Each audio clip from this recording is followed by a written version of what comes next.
আহমদিয়াত নাকি নতুন একটি ধর্ম। ডাহা মিথ্যা কথা। আহমদিয়াত নতুন কোনো ধর্ম নয়। ইসলামেরই অপর নাম আহমদিয়াত। ইসলামের নবজীবন ও এর বিশ্বব্যাপী প্রতিশ্রুত বিজয়ের লক্ষ্যে একটি মহান ধর্মীয় ও সামাজিক আন্দোলনের নাম আহমদিয়াত। রাজনীতির সাথে এর কোনো সম্পর্ক নেই। মহানবী হজরত মোহাম্মদ সাল্লাল্লাহু আলাইহি ওয়াসাল্লাম প্রদত্ত প্রতিশ্রুতি অনুযায়ী আহমদিয়া মুসলিম জামাত প্রতিষ্ঠিত এবং আল্লাহ তাআলার সাহায্য, সমর্থন ও পৃষ্ঠপোষকতায় এই জামাত ক্রমাগত উন্নতি ও অগ্রগতির পথে ধাবমান। আহমদীদের কলেমা নাকি ভিন্ন? একদম ভুল কথা। আহমদিয়াত কোনো নতুন ধর্ম নয় যে আহমদীদের ভিন্ন কলেমা থাকবে। আহমদিয়াত খাঁটি ইসলাম ছাড়া আর কিছুই নয়। আহমদী মুসলমানদের কলেমা সেটাই যা প্রত্যেক মুসলমানদের কলেমা, অর্থাৎ লা ইলাহা ইল্লাল্লাহু মুহাম্মাদুর রাসূলুল্লাহ। এটিই সেই পবিত্র ও মহান কলেমা যা প্রত্যেক আহমদী মুসলমান তাদের হৃদয়ে ধারণ করে এবং যার জন্য তারা নিজেদের প্রাণও বিসর্জন দিতে প্রস্তুত। আহমদীরা নাকি মহানবী সাল্লাল্লাহু আলাইহি ওয়াসাল্লামকে মান্য করে না। নাউজুবিল্লাহ মিন যালিক।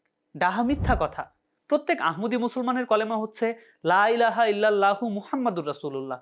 তাহলে মহানবী সাল্লাল্লাহু আলাইহি ওয়াসাল্লামকে মান্য না করার সুযোগ কোথায়? আর সব মুসলমানের মতোই আহমদী মুসলমানরাও মহানবী সাল্লাল্লাহু আলাইহি ওয়াসাল্লামেরই উম্মত।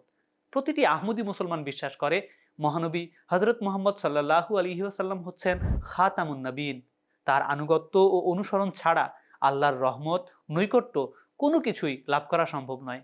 আহমদীরা নাকি মির্জা গোলাম আহমদ সাহেবকে নবী হিসেবে মান্য করে। আহমদিয়া মুসলিম জামাতের সদস্যরা কখনোই এই জামাতের পবিত্র প্রতিষ্ঠাতা হজরত মির্জা গোলাম আহমদ কাদিয়ানী আলাইসাল্লামকে স্বাধীন, স্বতন্ত্র বা শরীয়তবাহী নবী বলে মান্য করে না। শরীয়ত হজরত মুহাম্মদ সাল্লাল্লাহু আলাইহি ওয়াসাল্লামের মাধ্যমে পূর্ণতা লাভ করেছে। কিয়ামত পর্যন্ত আর নতুন কোনো শরীয়ত কিংবা স্বাধীন, স্বতন্ত্র নবী আসবেন না। কিন্তু মুসলমানদের অধপতনের যুগে এই উম্মতের মাঝে প্রতিশ্রুত ঈসা নবিউল্লাহর আগমনের ভবিষ্যৎবাণী স্বয়ং মহানবী সাল্লাল্লাহু আলাইহি ওয়াসাল্লাম করে গিয়েছেন, যাকে হাদিসের অন্যান্য রেওয়ায়েতে মহানবী সাল্লাল্লাহু আলাইহি ওয়াসাল্লাম ইমাম মাহদি নামেও ভূষিত করেছেন।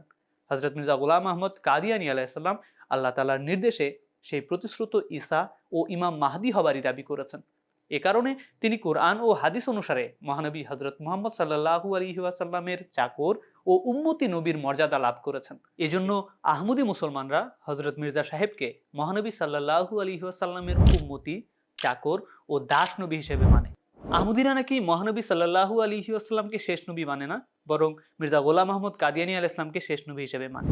এটি সাধারণ মানুষকে বিভ্রান্ত করার জন্য আহমদিয়া মুসলিম জামাতের শত্রুদের একটি চক্রান্ত।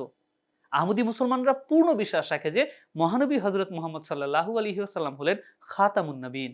নবীজি সাল্লাল্লাহু আলাইহি ওয়াসাল্লাম সর্বশেষ ও পরিপূর্ণ শরীয়ত নিয়ে আগমন করেছেন। তারপর এমন কোনো নবী আসতে পারে না যে তার শরীয়তের মাঝে বিন্দু পরিমাণও রদবদল করতে পারে বা নতুন কোনো শিক্ষা নিয়ে আসতে পারে। আল্লাহ তাআলার নৈকট্য, মর্যাদা, উৎকর্ষ কিংবা শ্রেষ্ঠত্ব সকল আঙ্গিকেই মহানবী সাল্লাল্লাহু আলাইহি ওয়াসাল্লাম সর্বশ্রেষ্ঠ ও সর্বশেষ। আহমদিয়া মুসলিম জামাতের প্রতিষ্ঠাতা হযরত মির্জা গোলাম আহমদ কাদিয়ানী আলাইহিস সালাম কেবলমাত্র মহানবী হযরত মুহাম্মদ সাল্লাল্লাহু আলাইহি ওয়াসাল্লামের আনুগত্যে উম্মতি ও দাস নবী, যার উল্লেখ কুরআন করিমের সূরা নিসার 70 নম্বর আয়াতে রয়েছে। উম্মতের প্রয়াত বুজুর্গ ও আলেমগণ এই অভিমতই ব্যক্ত করেছেন। উম্মুল মুমিনিন হযরত আয়েশা রাদিয়াল্লাহু আনহা বর্ণিত হাদিস এবং দেওবন্দের অন্যতম প্রতিষ্ঠাতা মাওলানা মুহাম্মদ কাসেম নানতুবি সাহেবের তাজিরুন নাস পুস্তকে বর্ণিত খতমে নবুয়তের ব্যাখ্যার সাথে আহমদিয়া মুসলিম জামাত সম্পূর্ণ একমত। হযরত মির্জা গোলাম আহমদ সাহেব নাকি মহানবী সাল্লাল্লাহু আলাইহি ওয়াসাল্লামের চাইতেও শ্রেষ্ঠ, আর এটা নাকি আহমদীদের বিশ্বাস। একেবারে মিথ্যা কথা। কেউ যদি খাতামুন নবীন হযরত মুহাম্মদ সাল্লাল্লাহু আলাইহি ওয়াসাল্লামের চেয়ে শ্রেষ্ঠ হবার দাবি করে কিংবা কাউকে তার চেয়ে শ্রেষ্ঠ মনে করে, তবে নিঃসন্দেহে সে মুমিন মুসলমানদের জামাত বহির্ভূত। হযরত মির্জা গোলাম আহমদ কাদিয়ানী আলাইহিস সালাম কেবলমাত্র মহানবী হযরত মুহাম্মদ সাল্লাল্লাহু আলাইহি ওয়াসাল্লামের দাসত্বে ও আনুগত্যে উম্মতি ও চাকর নবী হবার মর্যাদা লাভ করেছেন। হযরত মির্জা সাহেব স্বয়ং তার যাবতীয় রচনা ও কবিতায় বারংবার মহানবী হযরত মুহাম্মদ সাল্লাল্লাহু আলাইহি ওয়াসাল্লামের দাসত্বের কল্যাণে ঐশী কৃপাবাড়ি ও নৈকট্য লাভের উল্লেখ করেছেন। আহমদিয়া মুসলিম জামাতের সদস্যরা সবাই মহানবী হযরত মুহাম্মদ সাল্লাল্লাহু আলাইহি ওয়াসাল্লামেরই উম্মত। মহানবী সাল্লাল্লাহু আলাইহি সাল্লামের নির্দেশ পালনের জন্যই তারা হযরত মির্জা গোলাম আহমদ কাদিয়ানীকে প্রতিশ্রুত মসিহ ও ইমাম মাহদি হিসেবে মান্য করে। আহমদীরা নাকি বিশ্বাস করে ঈসা আলাইহিস সালাম মৃত। সম্পূর্ণ সঠিক। কারণ পবিত্র কোরআন এটিই ঘোষণা করেছে যে বনী ইসরায়েলী নবী হযরত ঈসা আলাইহিসসালাম, যিনি প্রায় 2000 বছর আগে পৃথিবীতে আগমন করেছিলেন, তিনি স্বাভাবিক মৃত্যুবরণ করেছেন। তবে তিনি কোনো ক্রুশীয় বা অভিশপ্ত মৃত্যুবরণ করেননি, যেমনটি খ্রিস্টান ও ইহুদিরা বলে থাকে, বরং ঐশী প্রজ্ঞার অধীনে ক্রুশীয় বিপদের পর আল্লাহর নির্দেশে তিনি ফিলিস্তিন থেকে হিজরত করেন এবং ভারতের কাশ্মীরে 120 বছর বয়সে স্বাভাবিক মৃত্যুবরণ করেন। কুরআন এবং সহিহ হাদিসের কোথাও উল্লেখ নেই যে বনী ইসরায়েলী নবী হযরত ঈসা আলাইহিস সালাম আকাশে জীবিত আছেন, বরং কোরআন শরীফের 30টি আয়াত দিয়ে প্রত্যক্ষ আর পরোক্ষভাবে হযরত ঈসা আলাইহিস সালামের স্বাভাবিক মৃত্যু সাব্যস্ত হয়। আহমদীদের নামাজ নাকি ভিন্ন, তারা কি হজ পালন করে, রোজা রাখে? আহমদীরা মুসলমান।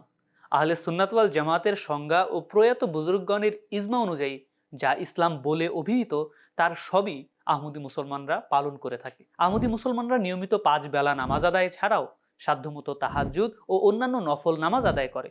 তারা রমজান মাসে রোজা রাখে, যাদের জন্য নিসাব পূর্ণ হয় তারা যাকাত দেয় এবং হজ্জের শর্ত পূর্ণ হলে হজ ব্রত পালন করে। নবী করিম সাল্লাল্লাহু আলাইহি ওয়াসাল্লাম আমাদের যা শিখিয়েছেন তাতে বিন্দু পরিমাণও যোগ বিয়োগ করে না। আহমদীদের কোরআন নাকি ভিন্ন, এটি একটি সম্পূর্ণ মিথ্যা অপবাদ। সেই পবিত্র কোরআনই আহমদী মুসলমানদের ধর্মগ্রন্থ, যা 1400 বছর পূর্বে হেরা গুহায় মহানবী হযরত মুহাম্মদ সাল্লাল্লাহু আলাইহি ওয়াসাল্লামের উপর নাজিল হওয়া আরম্ভ হয়েছিল এবং তার নবুয়তের 23 বছর জুড়ে যার নাজিল হওয়া সম্পূর্ণ হয়।